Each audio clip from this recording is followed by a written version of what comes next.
Another brick, another wall. It looks innocent enough. One more luxury home on the edge of Lake Ypacaraí, less than an hour's drive from Asuncion, Paraguay.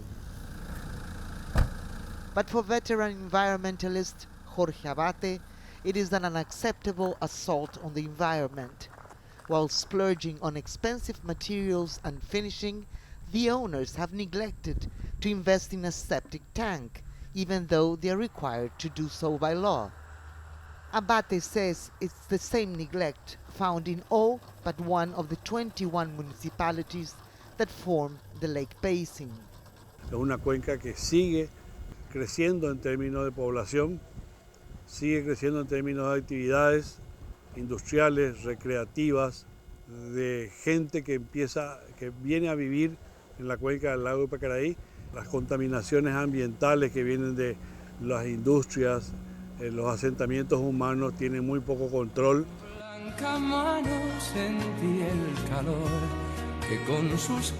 It is the death of a Paraguayan icon. Immortalized in the lyrics of the 1950s Demetrio Ortiz song Memories of Ypacaraí, the 60 square kilometer lake rocketed to fame throughout Latin America when Spanish superstar Julio Iglesias released this version more than 40 years ago.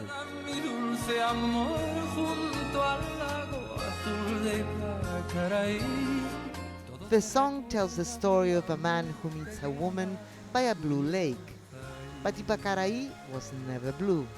At the best of times it has had a brownish tinge, but in recent years it sometimes turns green, neon green, with the blooms of toxic algae, like this one from last year.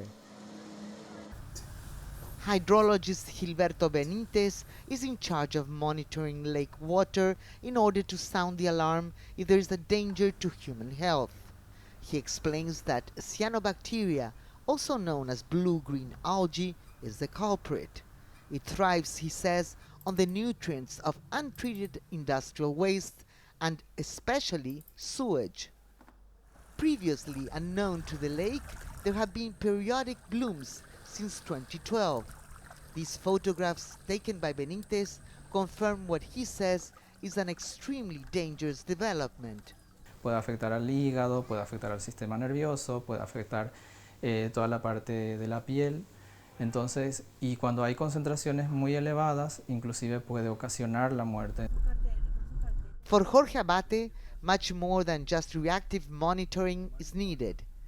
He says that in addition to the uncontrolled urbanization, industrial runoff, deforestation, and the presence of cattle are also contributing to the buildup of organic material in the lake.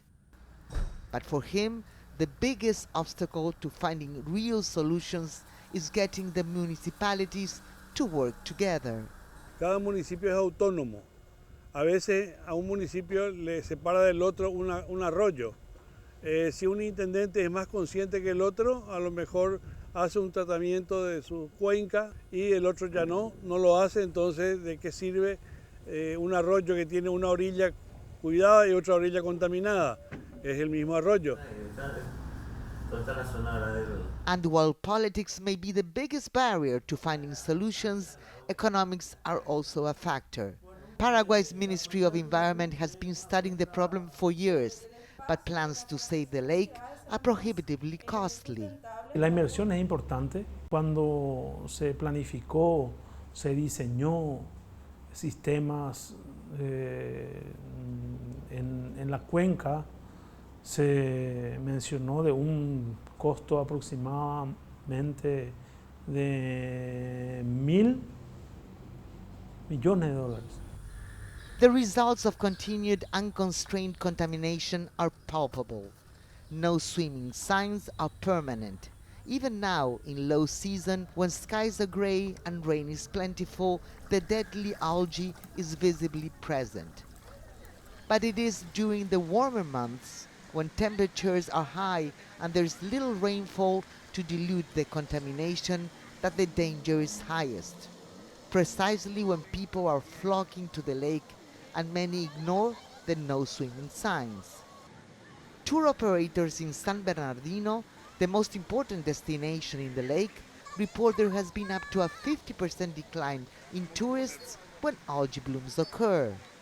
In an effort to shore up business, some operators are encouraging clients to participate in non-water activities, such as the zip line, an obstacle challenge in the forest. The hope, according to Aventura Extrema's owner, Raúl Santiago, is that clients develop a sense of how valuable the forest is to the lake, especially for preventing erosion. Siempre que el lago tiene una recaída en cuanto a su contaminación, es algo que afecta directamente al turismo. Eso está conectado. Las personas saben que el lago Ypacaraí es uno de los recursos naturales, hídricos, más importantes aquí de la región. And while most attention has been on the blue-green algae, according to ex-Minister of Environment Oscar Rivas, erosion and the buildup of organic material is a far greater threat to the lake. El futuro del lago es que más tiempo, menos tiempo, esto va a ser una gran pradera. Vamos a ver acá un gran pastizal maravilloso con ganado pastando, ¿verdad? Y el agua se fue, ¿verdad? ¿Por qué? Por proceso de colmatación, ¿verdad? Por la erosión de todos esos cerros circundantes que estamos viendo. And while the outlook for Lake Ypacaraí might be grim, Jorge Abate does not think it is totally hopeless. He lodges a complaint about the luxury home with no septic tank at the local municipality and is mildly optimistic that something will be done about it. La construcción no tiene cámara séptica, solamente tiene pozo ciego, o sea, pozo absorbente. He says there's more support than ever to finally take action to save the lake and pass effective legislation. Necesitamos una legislación específica que cuide el lago y que a esa autoridad de aplicación de esa legislación se le dé una cierta autonomía. Son más de 1000 kilómetros cuadrados en toda la cuenca. Es infructuoso tratar de descontaminar el lago si es que no se hace alguna actividad en toda la cuenca.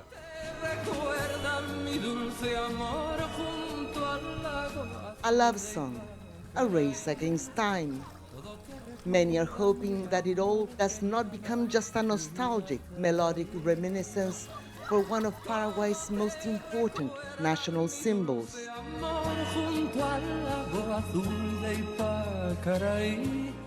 And that the sun does not set permanently on Lake Ypacaraí.